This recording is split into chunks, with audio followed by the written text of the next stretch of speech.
Hello दोस्तों, आपका स्वागत है हिंदी टिक्स बाय शुक्ला के यूट्यूब चैनल पे। जैसा मैंने आप लोगों को समाज के वीडियो में बताया था कि आप लोगों को इसके बाद जो है टॉपिक बहुत ही कठिन लग रहा होगा वो आप मुझे बताइएगा। तो मुझे ऐसा लगा कि क्यों ना मैं अलंकार आप लोगों को बता दूं, क्योंकि अलंकार, रस, छंद, अलंकार ये तीनों से आप लोगों को बहुत ही दिक्कत होती है। तो हम आज क्या पढ़ेंगे? अलंकार। तो जिस टॉपिक को हमें पढ़ना है पहले हम उसका अर्थ समझ लें, वो क्या होता है। तो अलंकार जैसे अलम धन का, अलम धन का। अब अलम का अर्थ क्या होता है? अलम का अर्थ होता है आभूषण।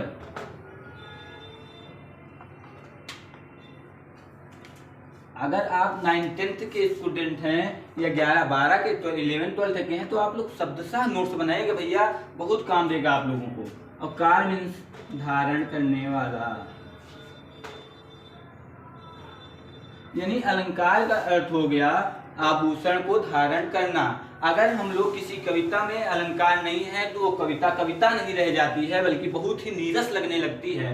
इसी तरह अब अलंकार के कितने भेद होते हैं? अलंकार के मुख्यतः दो भेद होते हैं। कौन कौन से? शब्दालंकार और इधर अर्थालंकार। अब शब्दालंकार के कितने भेद? शब्दालंकार के 5 भेद। शब्दालंकार के कितने भेद? शब्दालंकार के 5 भेद। कौन कौन से? अनुप्रास अलंकार,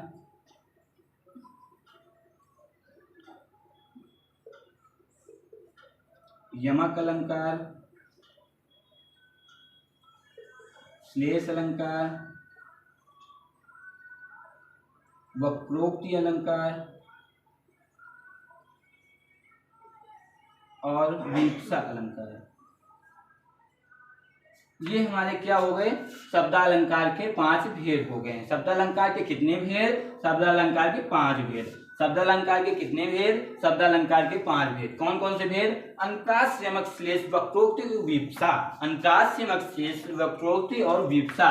अर्थालंकार के कितने भेद भैया नहीं जानते? अर्थालंकार के कितने भेद भैया नहीं जानते, क्योंकि इससे बहुत सारे भेद हैं। शब्दालंकार में कितने भेद हम लोगों को महत्वपूर्ण कौन कौन से हैं? केवल अनुप्रास, यमक और श्लेष। ये हाई स्कूल इंटर के भी सिलेबस में होगा और आगे बड़ी परीक्षाओं में भी यहीं से प्रश्न आते हैं। अनुप्रास अलंकार के कितने भेद? अनुप्रास, यमक, श्लेष। तो हम लोग आज क्या पढ़ेंगे? अनुप्रास अलंकार पढ़ेंगे। क्या पढ़ेंगे? अनुप्रास अलंकार।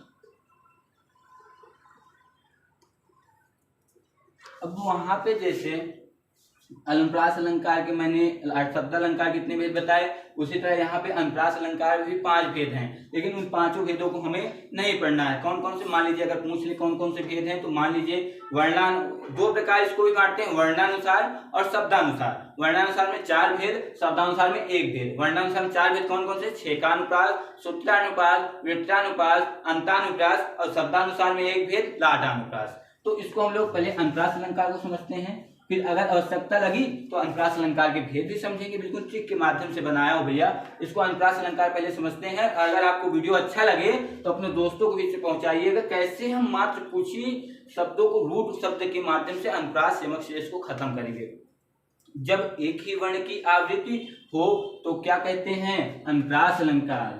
जब एक ही वर्ण की आवृत्ति बार बार हो तब अनुप्रास अलंकार होता है। अनुप्रास अलंकार तब होगा जब एक ही वर्ण की आवृत्ति, कितने वर्ण की आवृत्ति? एक ही वर्ण की आवृत्ति बार बार हो, यानी 2 से अधिक बार आए तो क्या होगा? अनुप्रास अलंकार होगा। जैसे बहुत ही फेमस उदाहरण, अब बहुत बार भी परीक्षाओं में आता है, तरनी, तनुजा, तट, तमाल, तरुवर, बहुछाये। तरन, तनुजा, तट, तमाल, तरुवर, बहुछाये। अब ये देखिए तरन, तरुजा, तटमाल, तरुवर, बहुछाये। यहाँ पे देखिए किस वर्ण की आवृत्ति बार बार हो रही है? टावर, टावर, ता, ता, ता। ये देखिए, दो से अधिक बार अगर आवृत्त हो जाए किसी वर्ण की, शब्द की नहीं बोल रहा हूं, वर्ण की आवृत्ति दो से अधिक बार हो जाए तो वहां पे क्या होता है, अनुप्रास अलंकार होता है। जैसे चारुचंद्र की चंचल किरणें, चारुचंद्र की चंचल किरणें। यहां पे देखिए, चार, चार, चार, चार। देखिए यहाँ पे दो से अधिक बार आया, कौन सा अलंकार, अनुप्रास अलंकार। अगर अनुप्रास अलंकार में एक ही शब्द की आवृत्ति दो या दो से अधिक बार हो जाए तो कौन सा अलंकार होता है, अनुप्रास अलंकार होता है। अब हम लोग इसके जो 5 भेद मैंने आपको बताया, इसको हम लोग अगर आप लोग कहेंगे तो अगली कक्षा में समझ लेंगे, लेकिन अभी हम लोग पहले सभी भेदों जो प्रमुख भेद है उनको समझ लेते हैं। अब हम लोग आते हैं किसमें, यमक अलंकार पे। बस थोड़ा थोड़ा याद रखिए। अब ये नहीं कि मैं आपको 10-20 उदाहरण बताऊं, बस याद रखिए कि अगर दो से अधिक बार एक ही वर्ण आता है एक लाइन में, तुरंत अनुप्रास अलंकार। तो इसके बाद देखिए यमक अलंकार आता है।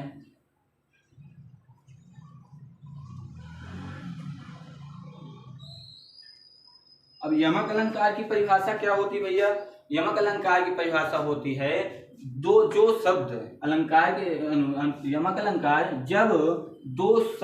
जब दो शब्द आए, मतलब एक ही तरह के दो शब्द आए, जैसे या कनक कनक दो शब्द आए ना, जैसे जब दो शब्द आए तो दोनों का अर्थ क्या होता है, अलग अलग होता है। जब एक ही तरह की, मैं आपको किताब वाली परिभाषा नहीं लिखवा रहा हूं, क्योंकि डिस्क्रिप्शन आपको कहीं नहीं लिखना होता, केवल समझना होता है। तो ट्रिक के माध्यम से कितने कम शब्दों में हम समझ सकते हैं ये बता रहा हूं। जब एक ही तरह के दो शब्द आए, अब यहां पे इसका क्या मतलब हुआ, एक ही तरह के दो शब्द। तो देखिए जैसे मान लीजिए कनक कनक ते 100 गुनी,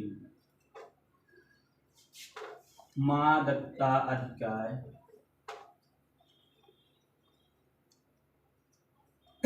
अब हम लोग इसकी आगे वाली पंक्ति लिखें चाहे ना लिखें, या खाए बौराए नरवा पाए गौराए, हम लोग ये लिखें चाहे ना लिखें, हमको केवल अपना अर्थ कहाँ मिल गया, हमको केवल अपना अर्थ यहीं पे मिल गया, यमक अलंकार पे। कनक कनक, कनक का अर्थ, एक कनक का अर्थ होता है सोना, और दूसरे कनक का अर्थ धतूरा।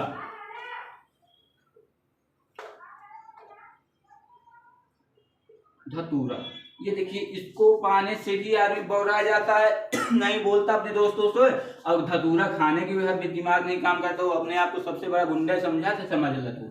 अब इसके बाद एक उदाहरण और, सजना है मुझे सजना के लिए। जैसे स्त्रियां बोलती हैं घर में, सजना है मुझे सजना के लिए, तो इसको समझते हैं, सजना है मुझे सजना के लिए।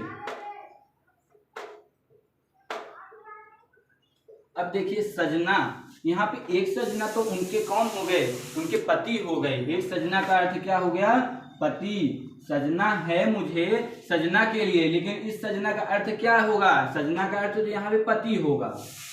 इस सजना का अर्थ मतलब वो अपने ऊपर आभूषण धारण करेंगी, टिकली बिंदु सिंदूर जो भी लगाती होंगी, अपना cream powder, fair handsome, fair lovely, ये सब।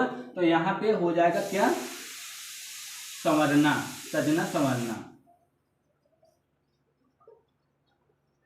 ये इस सजना का अर्थ सजना संवरना, इस सजना का अर्थ अपने पति के लिए, सजना है मुझे सजना के लिए। तो यहाँ पे देखिए एक ही शब्द दो बार आए, यहाँ पे परिभाषा मैंने क्या लिखा, जब एक ही तरह के शब्द दो बार आए। शब्द भैया मैंने लिखा ही नहीं, शब्द ये लिए लिख लिया। जब एक ही शब्द, एक ही तरह के शब्द दो बार आए, यहाँ पे कनक कनक देखिए दो बार आया एक ही तरह का, यहाँ पे देखिए सजना है मुझे सजना के लिए, दो बार सजना शब्द आया। पहले सजना का सजना संवर्ण, दूसरे सजना का पति होता है। इसी तरह और अगर उदाहरण लेते हैं तो, काली घटा का कमंड घटा, काली घटा का, आपके लिए लिख रहा हूं इतने सारे उदाहरण, काली की आपको अच्छे से समझ में आ जाए। काली घटा का घमंड घटा।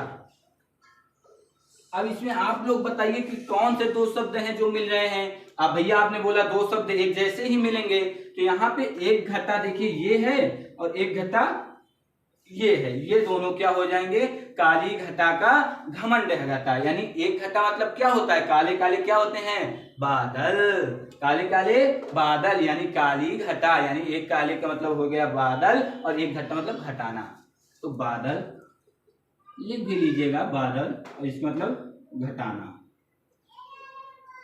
घटना या घटाना, ये हो गया आपका ये वाला उदाहरण। मुझे आशा है कि आपको यमक अलंकार भी अच्छे से समझ में आ गया होगा। एक और महत्वपूर्ण है, क्या है, श्लेष अलंकार।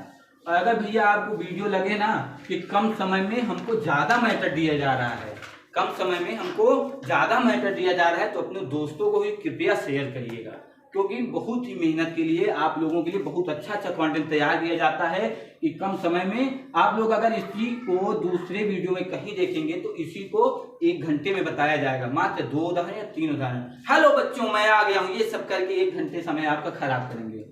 श्लेष अलंकार, मैं किसी को बुरा नहीं बोल रहा हूँ, लेकिन हमारा और आपका समय भी बहुत महत्वपूर्ण होता है, हमारा आपका समय बहुत महत्वपूर्ण होता है। इतने से कंटेंट के लिए हमको बहुत सारा समय देना पड़ता है। इसमें क्या होता है, श्लेष अलंकार में समझते हैं अपने टॉपिक का। श्लेष अलंकार का शाब्दिक अर्थ जो होता है, का अर्थ है चिपकना। श्लेष अलंकार का अर्थ क्या होता है, चिपकना। अब भैया चिपकना क्या होता है, चिपकने का मतलब ये है हमारा, कुछ आप लोग दूसरा ना समझिएगा। चिपकने का अर्थ यह है एक ही शब्द के अनेक अर्थ, एक ही शब्द के अनेक अर्थ। चिपकना दूसरा ना समझिएगा भैया, एक ही अर्थ के अनेक शब्द, ये ही हमारा क्या होता है, चिपकना। यानी 2 अर्थ होंगे या 2 से अधिक अर्थ होंगे किसके, एक ही शब्द के। अनुप्रास अलंकार में मैंने बताया कि एक ही वर्ण की आवृत्ति बार बार होती है। उसके बाद आपको मैंने यमक अलंकार में बताया कि एक ही वर्ण 2 बार आते हैं, यानी एक ही शब्द 2 बार आते हैं, उसका अर्थ अलग अलग होता है। यहाँ पे शब्द तो एक होगा, शब्द तो एक होगा, लेकिन उसका अर्थ कई होंगे। जैसे एक उदाहरण, ये थोड़ा सा डिफिकल्ट है, इसको आप लोगों अगर पंक्ति का अर्थ नहीं पता होगा तो बहुत ही मुश्किल होगा इसको समझना। जैसे मंगल को देख देती पट बार बार, मंगन को देख देती पट बार बार। अब देखिए यहाँ पे आए, इनके घर एक लोग आए, अब मंगन को देख पट बार बार। यहाँ पे पट शब्द जो आया है इसके आशय 2 हैं।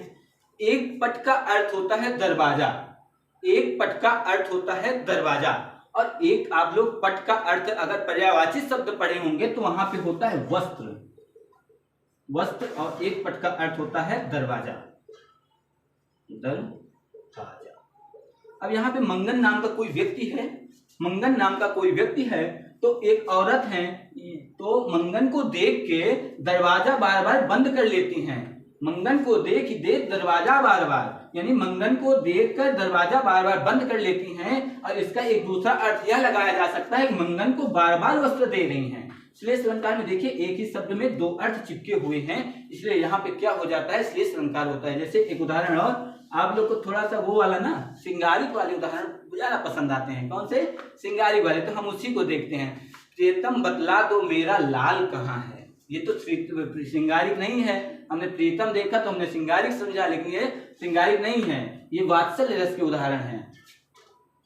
प्रियतम, एक माता का अपने बच्चे के प्रति अगर प्रेम होता है तो वहां भी वात्सल्य रस होता है। वात्सल्य रस किसने दिया था, भगवान कवि तुलसीदास जी ने। इसको कौन सा रस माना गया है, इसको 10वां रस माना गया है। मैं आपको बताऊंगा रस की कक्षा में, बहुत ही अच्छे समझेंगे। प्रीतम बतला दो मेरा लाल कहाँ है। अब यहाँ पे देखिए भैया, प्रीतम का कोई 2 अर्थ होता नहीं है, बतलाने का कोई 2 अर्थ होता नहीं, मेरा का कोई 2 अर्थ होता नहीं, लेकिन लाल का 2 अर्थ होता है। एक लाल का अर्थ क्या होता है, बताइए जरा सा। एक लाल का अर्थ बच्चा होता है, मेरा बच्चा, मेरा लाल, मेरा लाडला। इसका एक लाल का अर्थ होता है बच्चा, और दूसरे लाल का अर्थ होता है, आप लोग शायद अभी ना जानते होंगे या जो जानते होंगे, नग, अंगूठियां पहनी जाती है ना, उससे क्या बोलते हैं, नग, और नग को क्या बोलते हैं, रत्न। एक लाल का अर्थ होता है रत्न और एक लाल का अर्थ होता है बच्चा। यहाँ पे देखिए दो अर्थ आ रहे हैं एक ही शब्द के, इसलिए यहाँ पे श्लेष अलंकार होता है। अभी तक मैंने आप लोगों को जितना पढ़ाया हूँ उसका थोड़ा सा रिव्यू देता हूँ, 1 मिनट में 2 मिनट में जितना भी समय लगता है। हमने समझा अलंकार किसे कहते हैं। अलंकार दो शब्दों के मेल से बनता है, अलम धन कार। अलम का अर्थ है आभूषण, कार का मतलब है धारण करने वाला, यानी अलंकार को धारण करने वाला ही क्या कहलाता है, अलंकार कहलाता है। हमने फिर अलंकार में अनुप्रास अलंकार समझा, शब्दालंकार अर्थालंकार दो भेद में बांटे। शब्दालंकार के हमने कितने भेद जाने, 5 भेद जाने। कौन कौन से अलंकार, अनुप्रास अलंकार, यमक अलंकार, श्लेष अलंकार, वक्रोक्ति अलंकार और विवक्षा अलंकार। अलंकार के ये भेद जाने हमने। अर्थालंकार के हमने भेद नहीं जाने हैं, क्योंकि अर्थालंकार के कई सारे भेद होते हैं। शब्दालंकार का अगर अर्थ पूछा जाए तो शब्द के माध्यम से जहाँ पे चमत्कार उत्पन्न होता है वहां पे शब्दालंकार होता है, और अर्थालंकार का अगर अर्थ पूछा जाए तो अर्थालंकार का अर्थ होता है जहाँ पे अर्थ के माध्यम से अलंकार उत्पन्न हो, चमत्कार उत्पन्न हो। अब हम लोगों ने फिर समझा अनुप्रास अलंकार। अनुप्रास अलंकार के भी हमने 5 भेद जाने, एक वर्णानुक्रम, एक शब्दानुक्रम। तो हम लोग वर्णानुक्रम में छेकानुप्रास, वृत्तानुप्रास, सूत्रानुप्रास, लाटानुप्रास वर्णानुक्रम में चला जाता है। इसी तरह फिर हम लोगों ने इसको समझा कि एक ही वर्ण की आवृत्ति कई बार हो, 1 से 2 से अधिक बार हो तो वहां पे अनुप्रास अलंकार होते हैं। वर्ण की आवृत्ति शब्द की नहीं, वर्ण मतलब कोई अकेला हो, जैसे वा एक वर्ण है, आ एक वर्ण है, ये वर्ण है, और ये एक हो गए, ये शब्द हो गए। मैंने आपको पहली ही कक्षा में बताया था, वर्णमाला कक्षा में। तो यहाँ पे एक ही वर्ण की आवृत्ति, जैसे तरन, तरुजा, तत्तमाल, तरु और भौछा, यहाँ पे तावर्ण की आवृत्ति कई बार हुई है। उसके बाद हम लोगों ने समझा यमक अलंकार। यहाँ पे एक ही शब्द के अर्थ 2 होते हैं, एक ही शब्द 2 बार प्रयोग होता है। जैसे एक उदाहरण हमने समझा कनक कनक से, यहाँ पे देखिए कनक कनक, ये शब्द 2 बार आया, एक का अर्थ सोना, एक का अर्थ धतूरा, ये देखिए 2 बार आया। उसके बाद एक उदाहरण और मैंने समझा था, सजना है मुझे सजना के लिए। एक सजना का अर्थ होता है पति और दूसरे सजना का अर्थ होता है सजना समझिए सुंदर दिखने के लिए, जो हम लोग सच्चे सवरे हैंडसम लगाते हैं कि चलना है बाहर सब्जी लेने, ये सब, ये सजना हो गया दूसरे सजना का अर्थ। और तीसरा हमने समझा श्लेष अलंकार। यहाँ पे अर्थ चिपका हुआ होता है, जैसे एक ही शब्द के 2 अर्थ होते हैं, वहां पे दोनों अर्थ अलग अलग थे, यहाँ पे एक ही शब्द के 2 अर्थ होते हैं। जैसे मैंने आपको अभी बताया लाल, लाल का अर्थ होता है अपना बेटा, और दूसरे लाल का अर्थ होता है क्या, रत्न, और तीसरा अर्थ अगर चाहे तो लाल रंग भी होता है। बतला दो मेरा लाल कहाँ है, मैंने लाल रंग को भी बोल सकती है, बतला दो मेरा लाल कहाँ है, मेरा पुत्र कहाँ है, और बतला दो मेरा लाल कहाँ है, मेरा नग कहाँ है, मेरा रत्न कहाँ है। दोस्तों आपको मैं बता रहा हूँ कि ये कंटेंट कहीं नहीं मिलेगा। अगर आप लोगों को मेरा वीडियो अच्छा लगता हो कि हाँ थोड़े समय में मुझे बहुत अच्छा कंटेंट मिल रहा है, तो मेरे चैनल को सब्सक्राइब करिएगा और अपने और दोस्तों को भी शेयर करिएगा। धन्यवाद।